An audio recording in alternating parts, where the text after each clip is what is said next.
que se passe-t-il avec le noyau de la Terre? Depuis maintenant quelques jours, on entend un peu tout et n'importe quoi sur le cœur de notre berceau.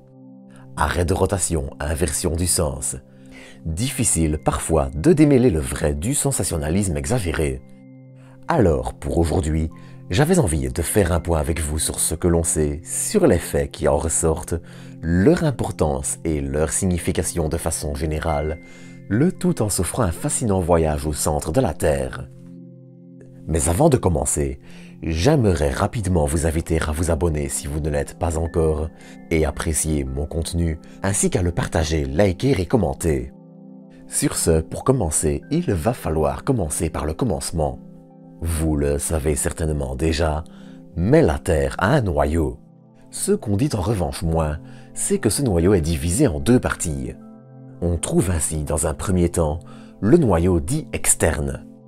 Ce noyau représente environ 17% du volume et 33% de la masse de la Terre, et est notamment l'endroit où est généré le champ magnétique, qui, d'ailleurs, a l'avantage de nous protéger des vents de particules émises par notre étoile.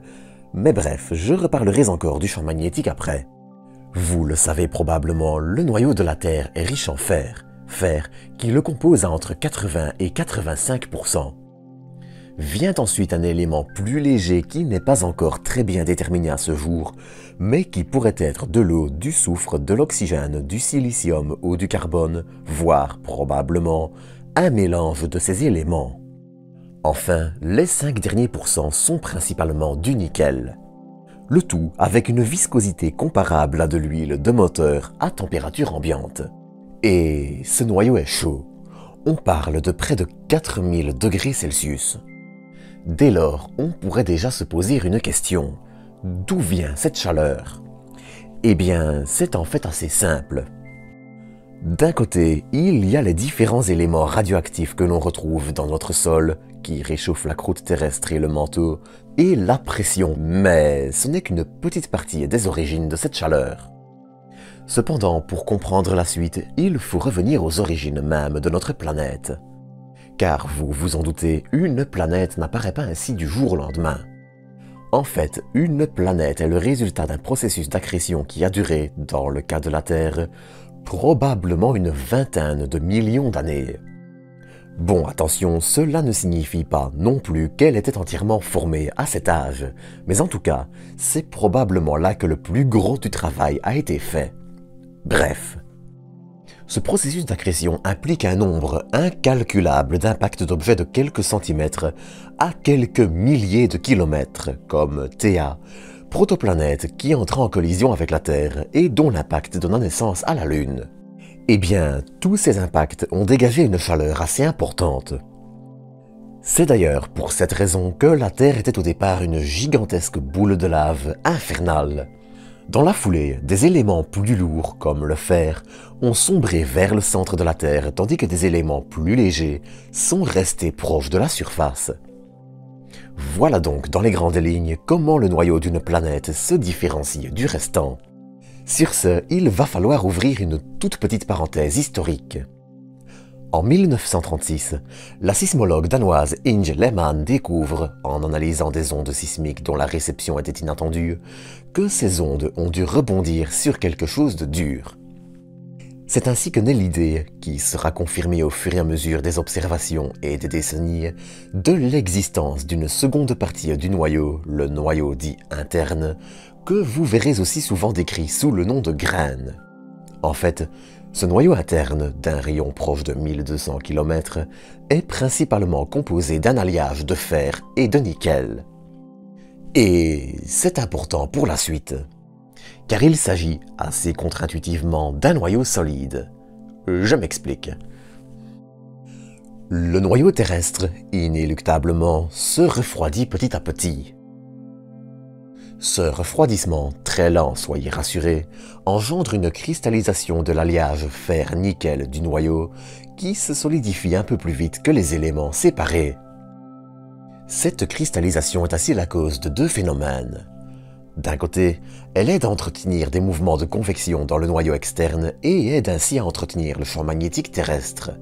De l'autre, ces éléments cristallisés créent le noyau interne qui est donc un noyau solide et qui s'agrandit un peu peut-être de façon un peu difforme, de quelques millimètres par an.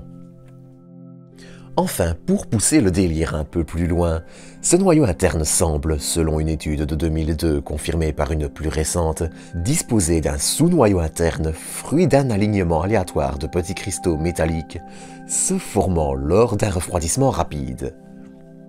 Enfin, c'est en tout cas ce que suggère l'analyse de données sismiques du réseau américain Large Aperture Seismic Array, qui ne couvre bien évidemment que le territoire américain, ce qui, je vous l'accorde, rend l'analyse de ces données assez peu homogène et ne donne qu'une petite fenêtre sur cette part du noyau.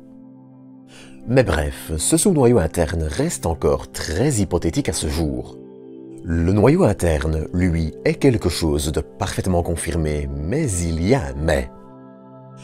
Bien que son existence ne fasse pas débat, son état précis, sa composition et son comportement, eux, sont encore entourés de flou. On suppose, par exemple, qu'il pourrait se produire des mouvements au sein même de cette graine, mais encore une fois, son état et son comportement précis font débat. Ce que l'on sait en revanche, c'est que cette graine, comme le noyau externe et le manteau d'ailleurs, suit grosso modo la rotation de la Terre. Or, ce noyau interne semble doté de ce que l'on nomme une superrotation ou une rotation différentielle. Pour résumer rapidement, cela signifie qu'il fait un tour sur lui-même de plus que le restant de la Terre, et ce tous les 30 000 ans environ. Peut-être. Car cette rotation différentielle fait encore débat. L'analyse de certaines ondes sismiques indique, par exemple, qu'il n'y a rien du tout ou peut-être une légère oscillation du noyau interne. D'autre part, le refroidissement de la graine pourrait aussi entraîner des mouvements de convection et fournir ainsi un début d'explication à certaines différences dans la propagation d'ondes sismiques, différences qui font encore, je le rappelle, débat. Pire, des différences de température semblent indiquer que le noyau externe laisse des empreintes de chaleur sur le noyau interne, affectant ainsi la vitesse de cristallisation de son fer et rendant ces empreintes détectables. Sauf que ces empreintes sont incompatibles avec une rotation et tout au plus avec une légère oscillation. Pire encore, certains modèles suggèrent que le noyau interne ne serait ni solide, ni liquide non plus.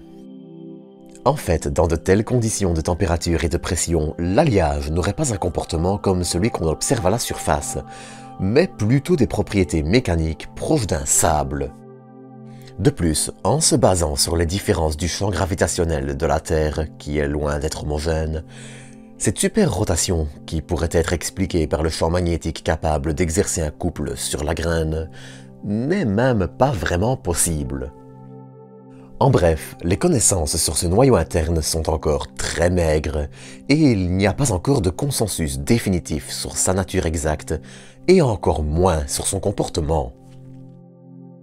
D'ailleurs, pour sa vitesse de rotation, les théories vont de 0,02 degrés de différence par an, soit un tour tous les 30 000 ans environ, à 1,8, soit un tour tous les demi-siècles à la louche. Mais alors, pourquoi un tel emballement médiatique ces derniers jours? Eh bien, une récente étude suggère que ces mouvements se seraient ralentis il y a quelques années, au point d'être à la même vitesse que le manteau, avant de s'inverser, à savoir aller un peu moins vite, toujours dans l'ordre d'un tour tous les 30 000 ans environ, mais cette fois-ci un tour en moins. Enfin, si la différence est d'un tour tous les 30 000 ans, car là aussi, il y a un paquet de théories allant dans un paquet de sens. Ainsi, ce qui en ressort, c'est que le noyau interne pourrait connaître une sorte d'oscillation entre deux vitesses sur un cycle de plusieurs décennies. Ce n'est donc pas une inversion de sens au sens strict, mais plutôt si on utilise le manteau et sa rotation comme référence. En gros, c'est aussi malin que de dire que si une voiture de course en dépasse une autre, alors celle qui a été dépassée va en arrière. C'est complètement faux. Voilà. Si le sujet est bien sûr passionnant, il est compliqué de dire qu'il mérite le tapage médiatique qu'il subit, et le tout avec des explications parfois plus que douteuses. Alors pour le dire rapidement, non, cela n'a probablement aucun impact ou infime et impossible à mesurer sur le champ magnétique, la rotation de la Terre et la durée des journées ou le climat. Et non, cela ne concerne pas tout le noyau, mais ça reste un fait intéressant. Sur ce, c'est ici que je vais vous quitter pour aujourd'hui. J'espère que vous aurez apprécié cet épisode et je vous donne rendez-vous dans quelques jours pour un nouveau. D'ici là, prenez soin de vous, prenez soin des autres et à très bientôt pour de nouvelles doses d'espace.